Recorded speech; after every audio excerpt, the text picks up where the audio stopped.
Hello and welcome to today's JobKeeper information session. My name is Lauren Evans from Inline Partners. Thank you for joining.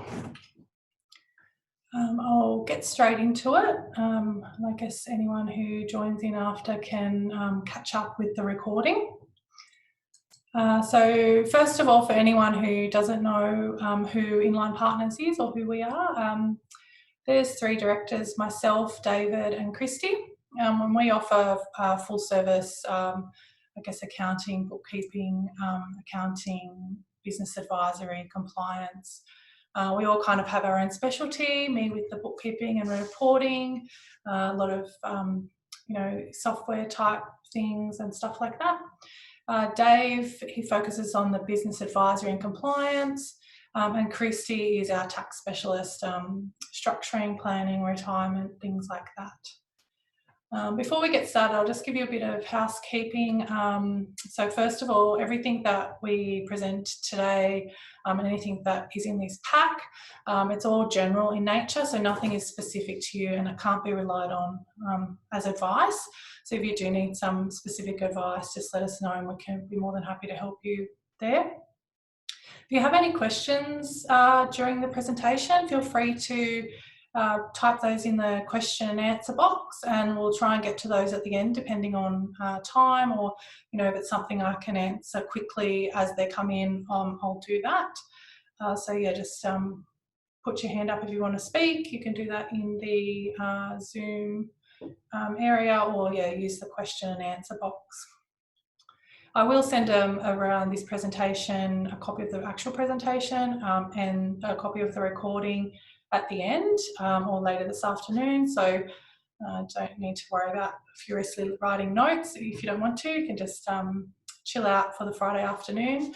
Maybe grab yourself a glass of wine to try and digest this JobKeeper. Okay, so I'll just go through what we're going to cover today.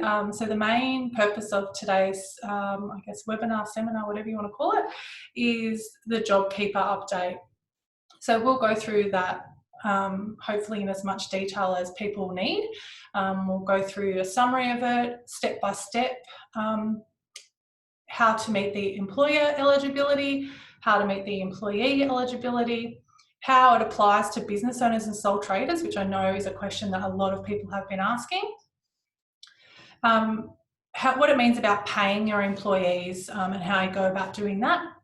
And then some admin, how does this affect your business going forward if you are applying for this. I'll then also just touch on our website resources. So we've got a page on our website that we've been updating every day or two as new things come out, and that has lots of really great links and things like that. So I'll just show you where to access that and some of the stuff that's on there. We might do, we're going to do a quick recap of some of the other government stimulus packages. So I did do a presentation on that a couple of weeks ago now. So if you do, I will touch on the things that were in that, but if you do want a copy of that more detailed presentation, for example, a cash flow boost, then feel free, just send me an email or whatever and I can send you the recording from that session. So otherwise we'll just kind of touch on them here today. I'm going to talk quickly just about the new government $10,000 grant and the new New South Wales government land tax exemptions, and then just some resources and things at the end. And that's more not necessarily for this presentation, but when you receive this pack, it has links and things like that that will hopefully help you. So let's get into the JobKeeper.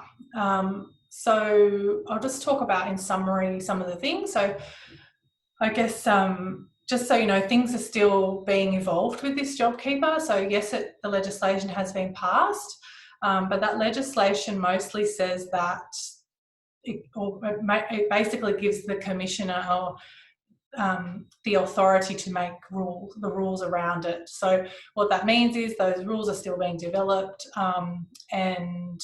so as new things come out, the ATO and the Treasury are updating their web pages and information and fact sheets and guidance around all these things. So what I'm going to present today is the most recent updates of those, unless any of those websites have changed some things in the last few hours, which yes, it happened to me yesterday. Yesterday morning, I was going through the ATO webpage, and I literally pressed refresh on that page and a whole new section came up. So they are updating it frequently. Yeah, so again, like I said, most recent information, but there will be some more updates, particularly, and I'll talk to it a bit later, but particularly around some of the alternate tests for declining in revenue. That hasn't really been released yet, so that's definitely something that everyone's waiting on. Okay, so in summary, as at today, each employee will receive a minimum of $1,500, and that's regardless of, provided they're eligible, regardless of how much they earn now. If they earn $50 for one shift per week and they are an eligible participant, then you will need to pay them $1,500. We'll talk a bit about that later. Now, the ATO will reimburse you the funds. So they will reimburse you monthly in arrears. So for the month of April that we're in now, you will be expected, you're expected to pay each eligible employee $1,500 per fortnight, so $3,000 for the full month by the end of April, before the government will reimburse you in the first couple of weeks of May. And that will be continuous, like that's how it will work each month. So each month in arrears, you will receive a reimbursement from the government. So to be eligible, an employee has to demonstrate a decline of more than 30% in revenue. So I'll talk a bit more about that when we get to the business eligibility, I think on the next slide. So yeah, so employees must pay all eligible employees. So what this is talking about is normally you are supposed to pay them each fortnight, or if you pay people monthly, that is okay as well. But they're supposed to be paid these. Basically, the rule is on the normal payday, they need to be paid the equivalent of $1,500 per fortnight. So going forward, it's expected that you're paying them that when they get paid. You can't wait until the end of the month to pay them the top up or the extra that they should receive. But for April, the Commissioner has allowed an extension because of this. Obviously, people at the beginning of April weren't sure what the rules were, so they haven't been doing the top-ups. So long as every eligible employee is paid the minimum of $1,500 per fortnight equivalent, so it'll be $3,000 for the month, by the 30th of April, then that's okay. So yeah, the first payment to businesses will be no later than the 14th of May. So that's the reimbursement for April, the month of April. You should expect payment by the 14th of May. Sole traders are eligible, and I've got a slide on that because I know that's a very hot topic. Lots of people want to know about that. And similarly, the directors, shareholders, beneficiaries and partners, which is spelled incorrectly, who are not employees of the business. I'll talk to that as well. Okay, so what you need to do, or if we're doing it, what we need to do for you, although we will need some assistance or guidance with you if a little bit around this turnover test potentially. So the first thing is assess your business eligibility, which I'll talk to just after this slide. And the main thing about this, or the first kind of test you have to overcome, is called the decline in turnover test. And that is around, you need to have, your business income needs to have decreased by a certain percentage, depending on there's 3 different percentages depending on the type of business or the size of the business. And we've actually created, it's just a very, very, very basic, very, very quick and easy calculation tool. It's just a spreadsheet. This is a link. It's also available on our website. You can click on that, fill in your numbers and see what your percentage comes out at. So yeah, I'll talk more about how that, the different, how to pass that test, I guess, in the next slide. But the next step would be to identify your eligible employees. So there will be some that, so anyway, I'll talk about it more in the next slide, but for every eligible employee, then you need to include all eligible employees. So, but there will be some that may be ineligible. But so you need to identify which are eligible and which are not. For every eligible employee, we'll need to complete a nomination form. Again, I'll talk more about that shortly, but that needs to be signed by both the employee and the employer, and that needs to be signed before the 30th of April. You need to pay your employees correctly. So as I mentioned, needs to be, everything for April needs to be paid to them by the 30th of April. And submitting via STP. So that's not mandatory. So if, for example, businesses should be on STP in most instances. There is some businesses where it's just closely held employees that don't have to be on STP until 1st of July. It is recommended that you do register for STP early if you are in that situation, because it makes the reporting a lot easier.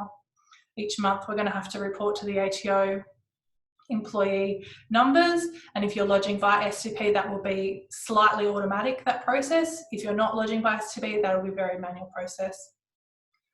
From the 20th of April, you or your tax agent will need to enrol the business, provided everyone's eligible, business and employees are eligible, enrol to the ATO. And then in the first week of May, you'll need to confirm to the ATO the number, or confirm who the employees are that are eligible and their pay. So this will be automatic. Like I said, if it's not automatic, you have to confirm it, you have to actually lodge a declaration, but it will populate automatically if you've got this STP running. And then you'll have to continually assess employee eligibility. So if someone leaves, someone resigns, they will no longer be eligible. If they start receiving paid parental leave, they won't be eligible anymore. So that needs to be a constant process. And then every month, you also need to report to the ATO every month about the salaries and potentially the turnover. That's yet to be confirmed. Okay, so let's talk about the employer eligibility. So there's no point in checking if the employee is eligible or not unless the employer actually is. So there are some ineligible categories. Actually, before I go through this, I'll just also tell you we've got a decision tool work paper, if you'd like to call it, which goes through step by step each of these questions, and it'll tell you eligible or not eligible based on the answers. So there's a link in this presentation to that, and it's just a PDF document which you can step through, and it has a bit of guidance. So, and it'll step through each of these things basically for you. So that document also has a list of the ineligible categories. It's probably not relevant to most people. It basically includes government organisations, people like claiming bankruptcy, and entities who are in administration. So there's a couple of things, but they're probably not going to apply to most people here. You need to have been in business on the 1st of March, and that is basically a valid ABN or an active ABN at that date. Sorry, I just, you need to have at least one eligible employee. So you could have, say, 6 casual employees, and we'll talk about the employees in a minute, but unless that casual employee has been employed on a regular and systematic basis for over 12 months, they're not actually eligible. So yeah, you need to have at least one eligible employee. That can include stood down employees, but the employees need to still be employed. So if, for example, they have resigned or you have terminated their employment, then they will not be eligible employees unless they're rehired. As I've said, they must be paid a minimum of $1,500 per fortnight per every eligible employee. And then this is the biggest one. So probably these ones are all pretty standard. You're going to know the answer to those ones reasonably quickly. Where the complication is this decline in turnover test. So turnover is defined in this instance as GST turnover. So there has been quite a lot of discussion, and we're waiting for clarification around GST. This definition, according to the legislation, is actually accruals basis revenue not including input tax supplies, so like things like rent or dividends or interest. So it's basically the sales that you report on your BAS, but accruals basis. So for all those businesses who are reporting on cash basis, the way the rules are written at the moment is it doesn't make a lot of sense if you have to then compare an accrual to a cash basis. So I think, and I have heard from Institute of Chartered Accountants, for example, that the guidance will say that the GST turnover that you can use is equivalent to your BAS. So if you lodge your BAS on a cash basis, then you need to be looking at GST turnover on a cash basis, and same with the accruals. So the first step, the first test to pass, and if you pass this, you don't need to go any further, is reviewing your March 2020 revenue or GST turnover compared to your March 2019 GST turnover. If you pass that test and you are more than, so these are the decreases here, so 30% is if you have less than $1 billion revenue, 50% is more than $1 billion revenue, and 15% is if you're a not-for-profit. Not-for-profits, to qualify for this 15%, must be registered with the ACNC. If you're a not-for-profit, you should know what that means. So if you've declined if your income has declined by 30%, it'll be for most of you, then that means that you've passed the test and you're in, basically. So I'm not sure if I mentioned it a moment ago, but once you've passed the test, you don't need to retest. So if you're an eligible employer, you don't need to test every month if you're still at 30% decline. Once you're in, that's it. Now, if you don't pass this March comparison test, you can then do a projected test. So projected or forecast income for the month of April compared to last year, or projected for the quarter of June compared to the quarter. So that's April to June 2020 versus April to June 2019. Now, doing this, I guess what you could say is every business is going to fall by 30% because you're forecasting it to fall by 30%. But what I would say to that is whatever forecast you end up coming up with to justify this percentage, it needs to be something where your assumptions are quantifiable. You can actually you have a really good argument for those assumptions that you have come up with and why they're valid for you and the business. So, for example, if you have closed your doors, that's pretty obvious. But if, for example, you say, oh, well, one of my major clients has closed their doors as well, but they only just closed them this week, then I expect next month to be down. So long as you can have a good argument, and I would also say to document those assumptions as well, and the date. So if that's sending an email to yourself, sending an email to your accountant, whatever it is, document it, date it, and then the ATO the ATO won't necessarily have much to go on in terms of, but you only decreased by 20%, so you weren't eligible, therefore give me the money back. So yeah, that's what I would say about that. So like I said earlier, we have a very basic Excel calculator which you can use. There's a link there again on our website as well. So basically you just punch in your numbers for each of these and also your forecast, and it will let you know what your decline is, and that can be part of your documentation. It's got a date prepared by, etc. on there. Now, the other thing that I mentioned earlier was about the fact that the ATO haven't released that, they're changing things all the time. So with that, one of the things that hasn't yet had a lot of clarification on is this alternative test for decline in income. So if, for example, you have not been in business for 12 months, you can't compare to last year. So there will be an alternative test available to those businesses. The guidance around how that works has not yet been published. Similarly, if you have like highly variable income, or seasonal income, or you've restructured your business, things like that, then yeah, there will be some rules around that. So we just need to keep an eye out for that. All right, so let's move on to the employees. So again, we have another kind of decision flow chart, which you can download by clicking here. And it just steps through the different questions around whether or not the employee will be eligible. So the first thing is that they still need to be employed. So you can't have terminated them, they can't have resigned. If they have, you would need to rehire them as a part-time or full-time.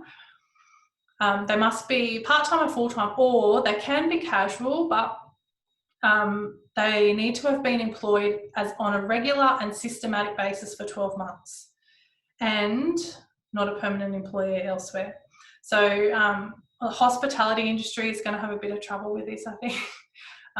Where you've employed people for 12 months, they might only do one shift a week, and then they were earning $50, now they might have to earn $1,500.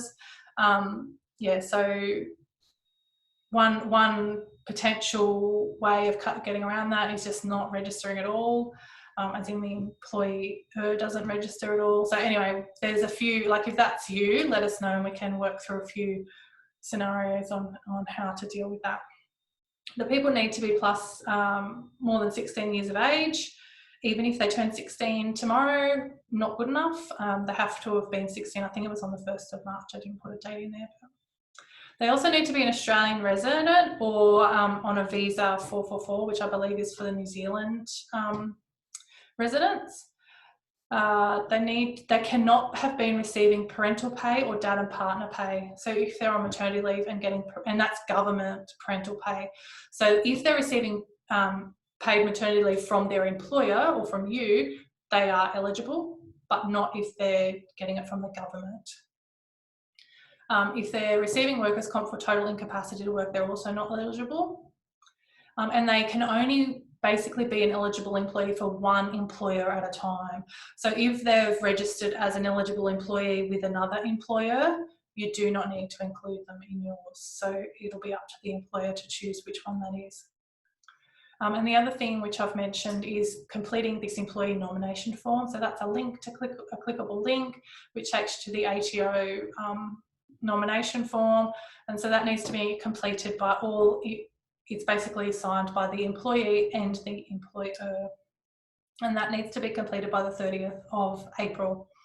So you don't need to lodge it to the ATO, but they can ask for it for audit purposes. All right, so this is, I guess, the hot topic at the moment is the business owners and sole traders. Now, a lot of this guidance has only been released by the ATO late yesterday afternoon.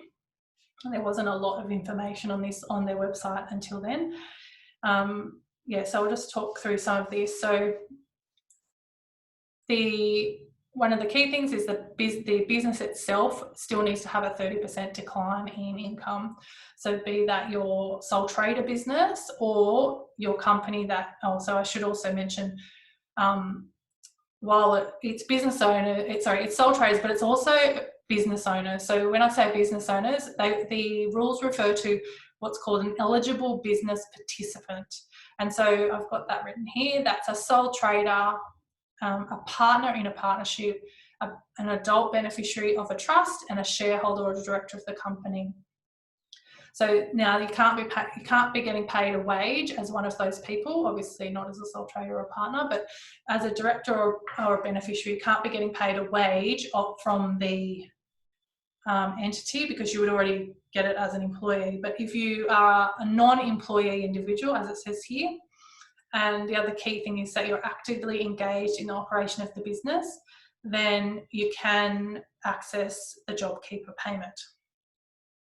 The only thing about this is only one eligible employee, eligible business participant per business. So if you have a husband and wife partner, only one of them can have access to that. Same with the shareholders. One of those business participants can claim. and you can claim even if you've got employees. And except for sole traders, it's the entity that receives the payment, not the individual. So if you're the beneficiary of the trust itself will receive the payment, and they need to pass it on to you. So in terms of the eligibility, there's a little bit of extra criteria for business owners and sole traders. So this is similar to the previous eligibility, but the other part of it is, as at the 12th of March, you need to have lodged the FY19 tax return showing assessable business income. So say, for example, you've just started a sole trader business this year, or even it could even be the beginning of last year. If you haven't lodged your FY19 tax return showing that you've been earning that income, then you're technically not able to get the payment, unless you've lodged an activity statement showing income on your activity statement. Now, the Commissioner does have discretion to allow this rule to be waived, if you like. So if you are in that boat, let us know, because we can lodge a specific request to be allowed. We just need to show proof that you've been in business prior to, for 12 months, or, prior to 1st of March 2020. I think I've covered most of this side. And all of this specific stuff, aside from, so you need to actively be managing the business in each of the fortnights. So if you're not managing the business and someone else is for, next month, then you may not be eligible. But everything else is pretty much the same as being an eligible employee. So again, you also have to fill out the form. You can't. The other key thing here, particularly for sole traders, is that you cannot be a permanent employee of another entity. So that you don't even need to have, and that can be even if you're not receiving the JobKeeper from the other employee. So say, for example, you're employed by a government agency, you work for a local council or something, and you're a permanent employee there, and then you have your own side hustle where you're earning business income. That government agency is not an eligible business, so therefore you won't receive JobKeeper from them, but that also disqualifies you from getting it as a sole trader, the fact that you're a permanent employee elsewhere. Okay, paying your employees. So these are some of the kind of things, and this one is quite relevant because you'll need to make note of this, and it needs to be done before the 30th of April. And then every month going forward, provided all the eligibility criteria is met. So as I've mentioned a few times now, you need to have paid the minimum of $1,500, that's before tax, to each employee for each fortnight they're eligible. So for the month of April, they need to have been paid $3,000 by the 30th of April. You need to continue paying them the minimum amount up until the end date, which is the 27th of September. Unless they become ineligible for another reason. The first, like I've said a few times now, keep repeating myself, but anyway, the first 2 fortnights in April, you have until the end of April for them to receive that. Like I said, subsequent to that, they need to be paid that in their normal pay runs. For monthly payroll, you are allowed to do those on the same day. So if you are currently paying monthly, you can continue to do that. You need to just make sure it covers the same amount of fortnights that happen in the month. So that, I believe that's $3,000 for most of the months. There is one month, I think it's September, that has 3 fortnights within that month. And that particular one, you'll need to pay $4,500 for the month minimum.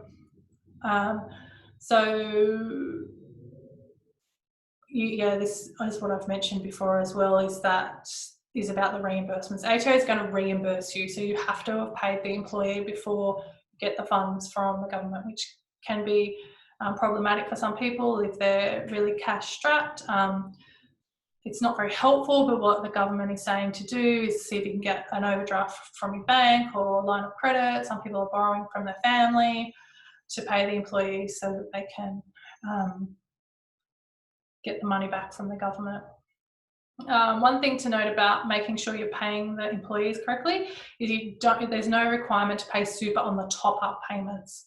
So I'll talk maybe that on the next slide. I've got a few numbers just to kind of clarify how it works, but and I've got a super column here, so hopefully that will illustrate it for you.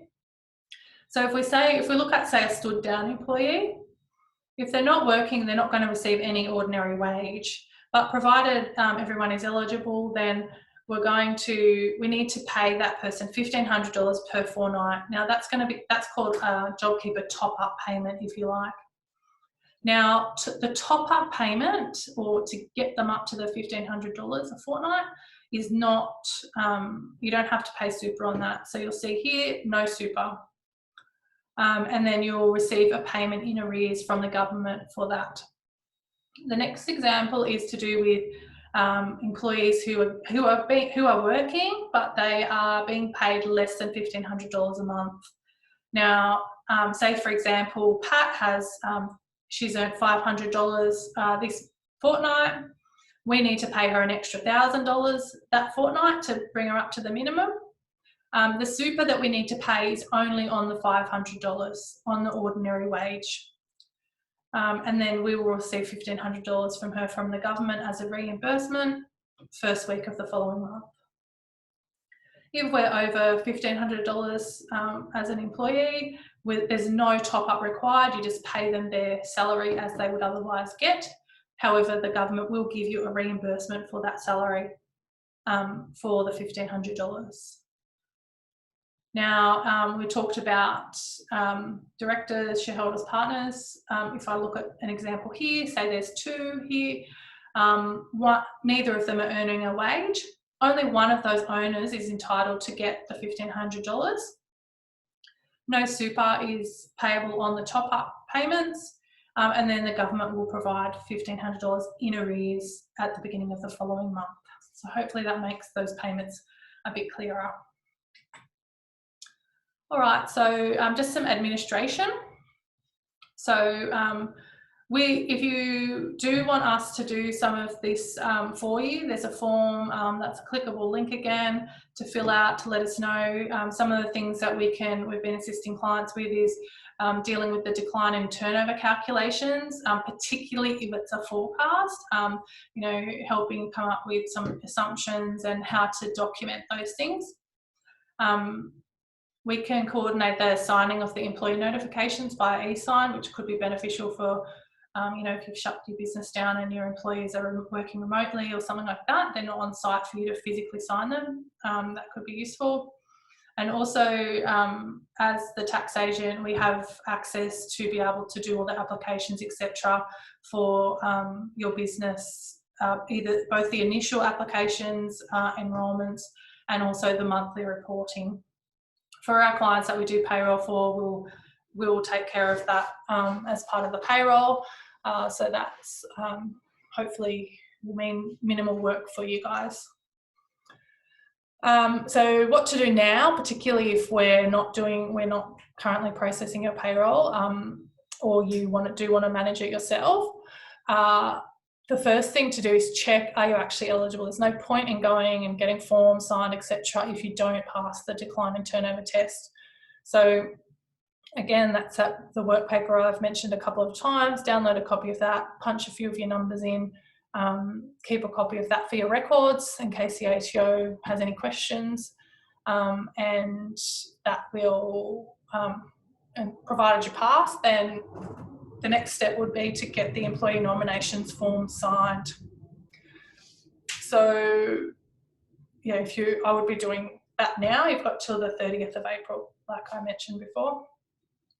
The other thing which some of you may not have done yet is set up your MyGov ID. So if you do lodge your own things, if you do lodge your own BASs and things like that, then you will potentially have already done this, or maybe not, because it's only used to be AusKey. So if you have an AusKey and you don't have, and you haven't swapped it over to a MyGov ID, you should do that immediately. It's not too difficult. It's kind of difficult. It's not too difficult. It's kind of fiddly, but it's not. So just if you follow the instructions, which I've got a link there on how to do that, it's not too bad. First step is download an app on your phone. You need to put your passport and your license in there, and then it'll guide you through that process. And that will allow you to lodge your enrolment form, which will be available on Monday. And it will also allow you to lodge your monthly forms and your first application, which is the first week of May. If you need any help setting that up, let us know. We've done it a few times. Okay, so I mentioned we have a few resources. It's interesting, actually, no one has asked a question about all of that. Oh wait, we have a hand up. That's you, Sue. Do you want me to, do you want to ask a question?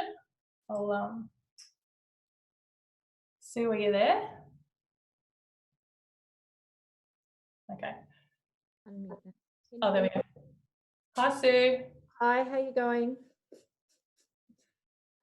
Sorry, I missed coming in at the beginning, so you may have answered this question. Can the 30% decline be taken in a 2-week comparison anywhere from the 15th of March onwards to last year? Because that's where the drop-off came. Yeah, so there has been no reference for it being 2 weeks. All the references either say a month or a quarter. So what I would recommend is looking at, say, April, the month of April, not using March. Okay. Yeah, so if March doesn't give you 30%, then we need to then look at April instead. So you kind of step through which one works. Yeah, okay. Fine. Thanks for the question, Sue. Does anyone else have any questions? I find that very strange with all this JobKeeper. Anyway, all right, if you have any questions, like I said, you can just type them or put your hand up like Sue did, that's fine. So web resources. So we have, I'll just click on the link.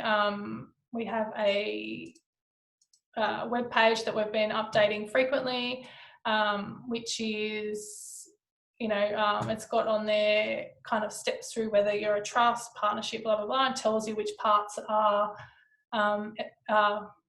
relevant to you. And then you can actually just click through and review the details on those. We've tried to put in links and things where, like, for the definition of GST turnover, what are the ineligible categories. This is where you can access that worksheet that I talked to you about. And then we've got some links over to the side here for various resources.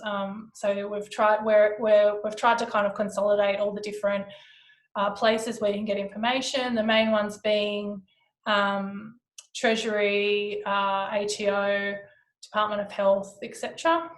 The other thing which I touched on in my last webinar was about scams. Just try to be really careful. There's lots of people who try to take advantage of people in vulnerable situations, so just be mindful of those.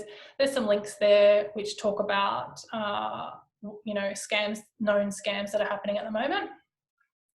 There's just a few other things on there, so I'll leave that there. So the other one is, I'll just show you the Treasury website for those of you who haven't seen it. Lots of information on there. They change the look of it like pretty much every day, so just search what you're after and one of these should come up. But you'll see there's the JobKeeper payment. One of the documents that I've found extremely handy, I'll just show you, is so this frequently asked questions document is quite good, and that goes through lots and lots of questions for the employees, for the employers, so I would recommend looking at that if you haven't already, or you can ask us as well, but either or. And then the ATO, so the ATO webpage has got kind of separate areas for each. This sole trader one was released yesterday afternoon. So that's really helpful for resources as well. So now I'll just quickly chat about some of the previous measures that are like, these are kind of old now. I feel like they came out years ago, but it was probably just a week ago. The talk of the day at the moment is the JobKeeper. So cash flow boost. So for those of you who don't know about that one, it's provided you have employees, that's automatic as part of your BAS. Minimum for your March BAS will be $10,000, and it's a credit to your activity statement account. So if you already have a debt on your activity statement account, it will reduce that debt. When you lodge your March BAS, you have a debt on that, it will automatically reduce that. If you do end up with a refund, they'll refund that.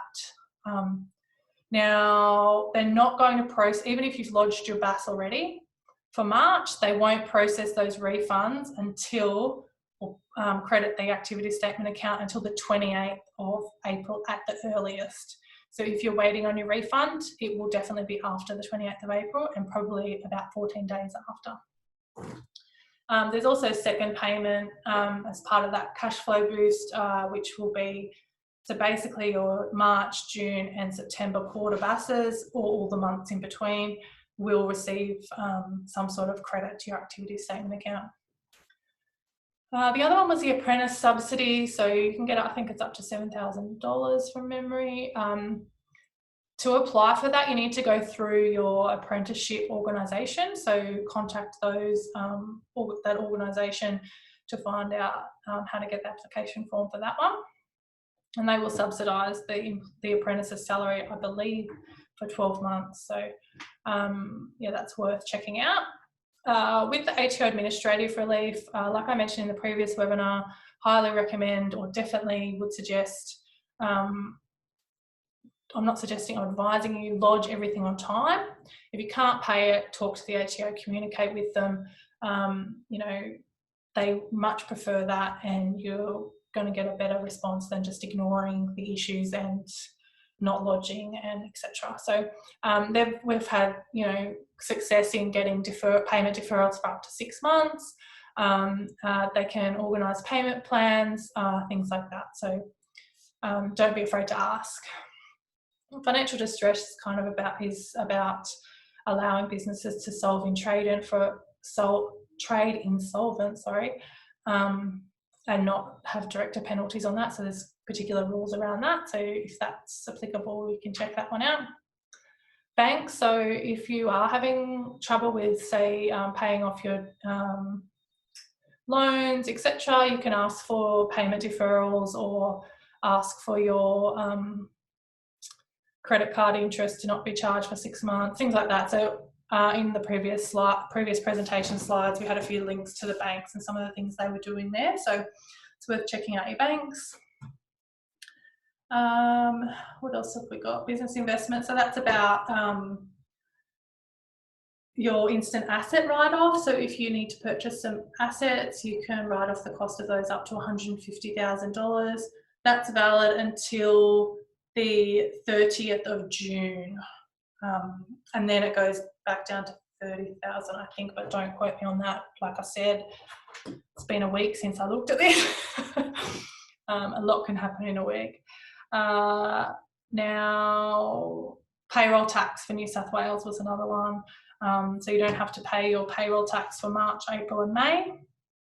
Be careful, we have fallen in the trap of lodging those March returns, and the Revenue New South Wales has automatically deducted the funds from bank accounts as direct debits on lodgement of those returns.